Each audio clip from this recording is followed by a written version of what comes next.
प्रिय व्यूअर्स, नमस्कार। मैं इकोनॉमिक्स लेक्चरर एम के आर्या आपका हार्दिक स्वागत और अभिनंदन करता हूं हमारा अपना यूट्यूब चैनल अपना इकोनॉमिक्स क्लासेस में। जैसा कि आप जानते हैं, डीएसटी अर्थशास्त्र के यूनिट 3 के अंतर्गत कई सारे मुख्य टॉपिकों का अध्ययन करना है, जैसे उत्पाद की अवधारणा, लागत की अवधारणा, पूर्ति की अवधारणा, आय की अवधारणा, उत्पादक का संतुलन। इन सभी टॉपिकों में से एक टॉपिक उत्पाद की अवधारणा, कंसेप्ट ऑफ प्रोडक्ट का चर्चा पिछला 2 वीडियो में किया गया है और उसी टॉपिक से संबंधित आज का वीडियो लेक्चर है। और आज के वीडियो लेक्चर में हम लोग एक टॉपिक जिसका नाम है कॉब डगलस उत्पादन फलन की चर्चा करेंगे, जैसा कि आप बोर्ड पर देख रहे हैं। अब ये उत्पादन फलन क्या होता है?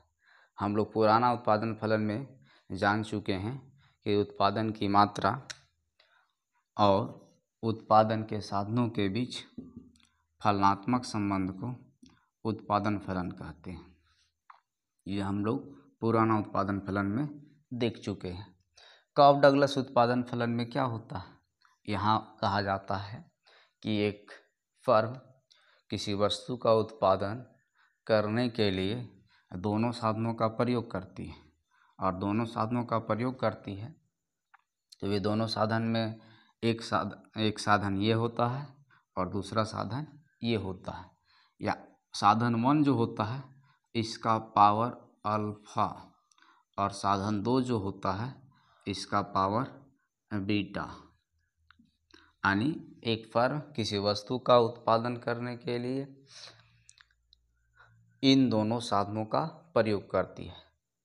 साधन 1 का पावर अल्फा, साधन 2 का पावर बीटा का प्रयोग करके एक फर्म किसी वस्तु का उत्पादन करती है।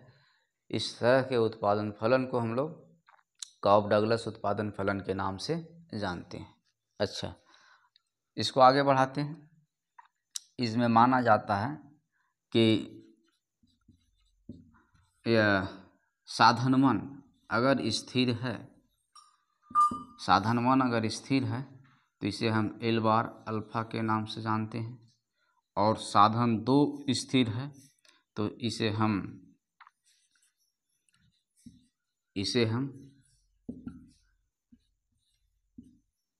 के बार बीटा के नाम से जानते हैं। ये माना गया है। अब माना गया है तो Q, अब जो उत्पादन फलन प्राप्त होगा उसे हम Q0 से व्यक्त कर रहे हैं, और Q0 से व्यक्त कर रहे हैं तो देखिए L का पावर अल्फा को L बार अल्फा माने हैं, K का पावर बीटा को K बार बीटा माने हैं। ये इसका साइन मतलब होता है कि ये स्थिर है, इसका साइन का मतलब हो गया स्थिर है। तो इन दो साधनों के प्रयोग से जो उत्पादन की मात्रा प्राप्त होगी उसे Q0 से व्यक्त कर रहे हैं। और अब यहाँ उत्पादन फलन जो निर्धारित होगा और इसे इस तरीके से लिखा जा सकता है।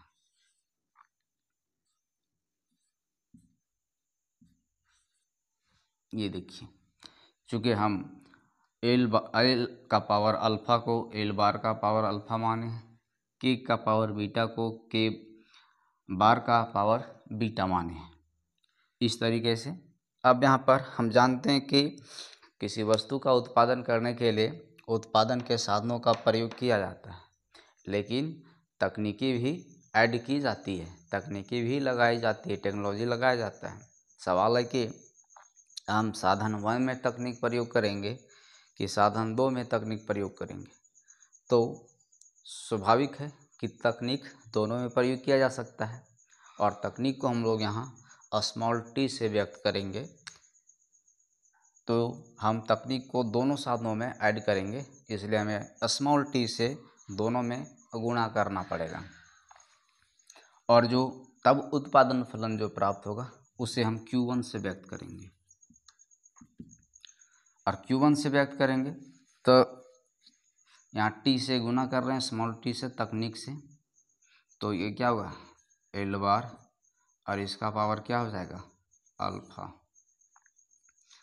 यहाँ भी तकनीक टी से गुना होगा तो के बार का पावर बीटा। अब यहाँ पर गुना कर देंगे, टी का पावर अल्फा, एल बार का पावर अल्फा, टी का पावर बीटा और के बार का पावर बीटा। अब यहाँ पर क्या होगा, एक यहाँ पर टी का पावर अल्फा और टी का पावर बीटा, ये दो आधार मतलब क्या है, आधार सेम है और पावर आधार सेम पर पावर जुटता है, तो अल्फा प्लस बीटा। उसके बाद क्या होगा, एल का पावर अल्फा और के बार का पावर बीटा बच जाएगा। अब यहाँ जो है, और ये प्राप्त हुआ मेरा क्या, Q1 प्राप्त हुआ। अच्छा, अब यहाँ से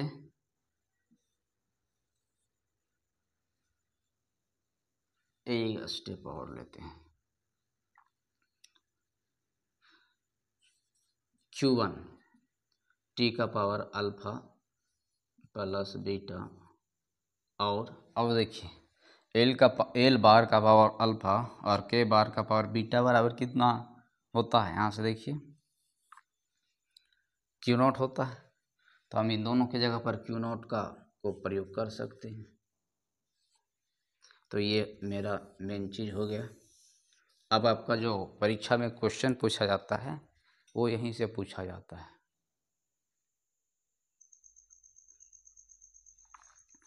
ये नहीं दिख रहा है, इस वजह से इसको हम आगे लिखते हैं, ऊपर लिखते हैं।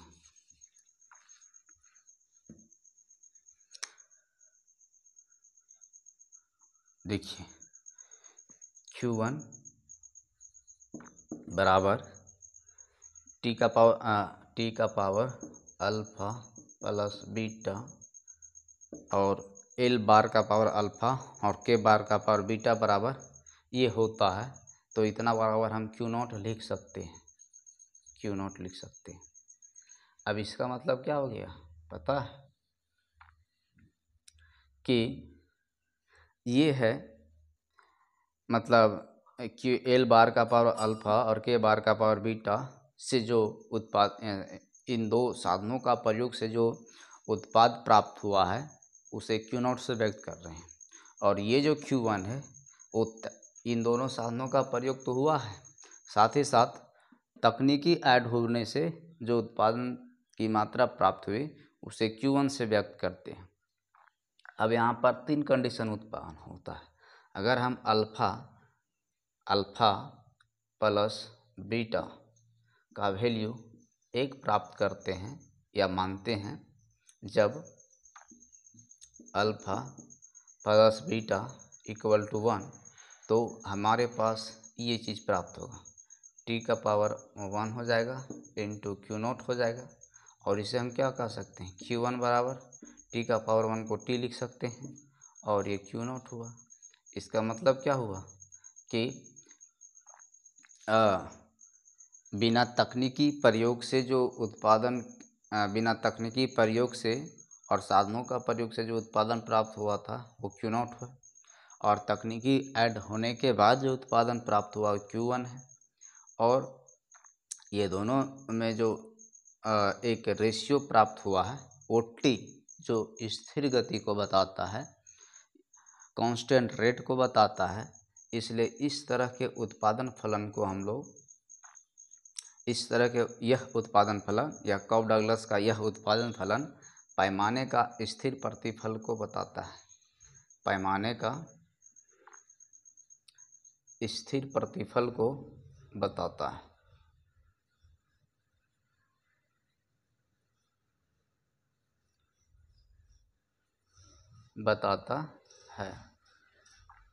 फिर दूसरा कंडीशन, जब अल्फा प्लस बीटा अगर 1 से ज़्यादा हो तो क्या होगा, Q1 जो होगा वो Q1 अधिक प्राप्त होगा किससे, T Q0 से। और पैमाने का यह प्रतिफल, पैमाने का यह उत्पादन फलन पैमाना का वृद्धिमान प्रतिफल को बताता है।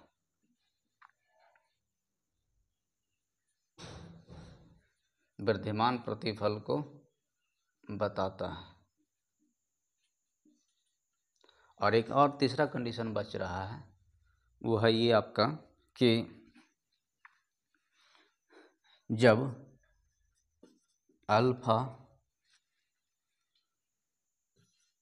प्लस बीटा का मान 1 से कम होगा तो क्या होगा, Q1 जो प्राप्त होगा वो स्मॉल t Q0 से कम प्राप्त होगा। और यह उत्पादन फलन पैमाने का ह्रासमान प्रतिफल को बताता है। पैमाने का ह्रासमान प्रतिफल को बताता है।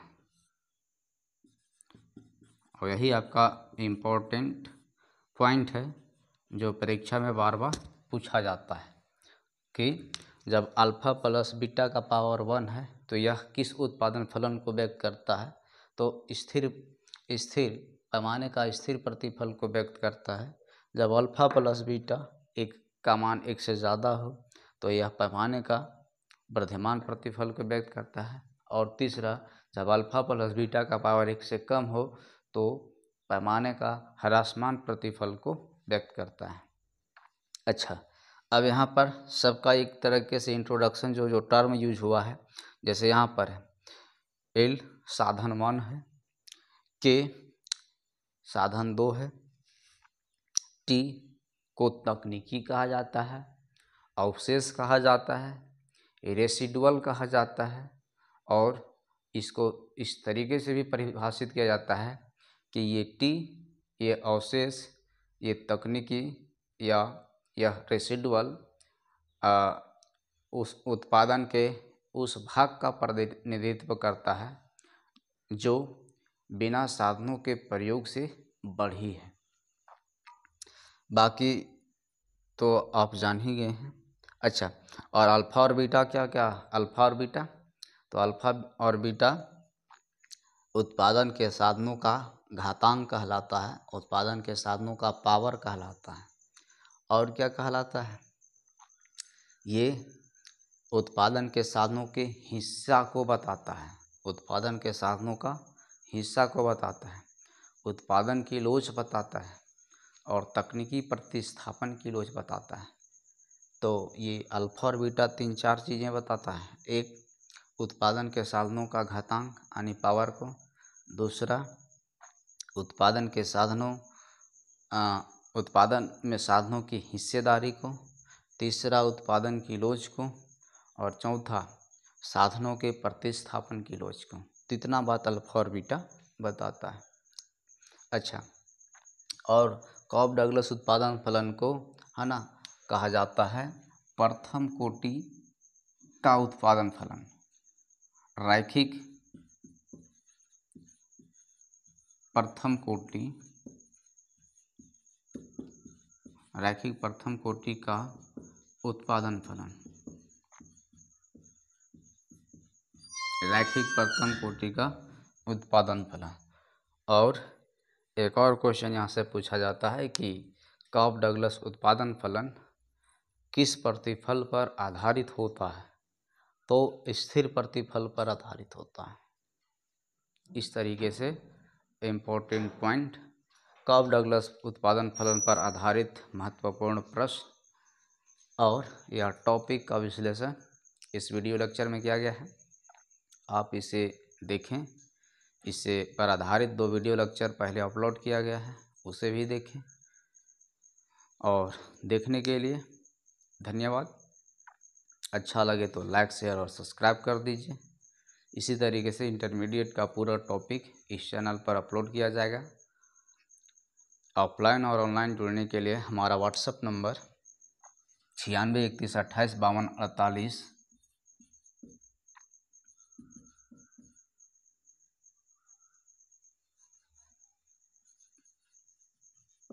पर संपर्क करें। ऐड होने से आपको यहाँ पर पढ़ाई दिया जा रहा है और इस पर आधारित जो नोट्स है उसे यहाँ पर शेयर कर दिया जाएगा। Thank you.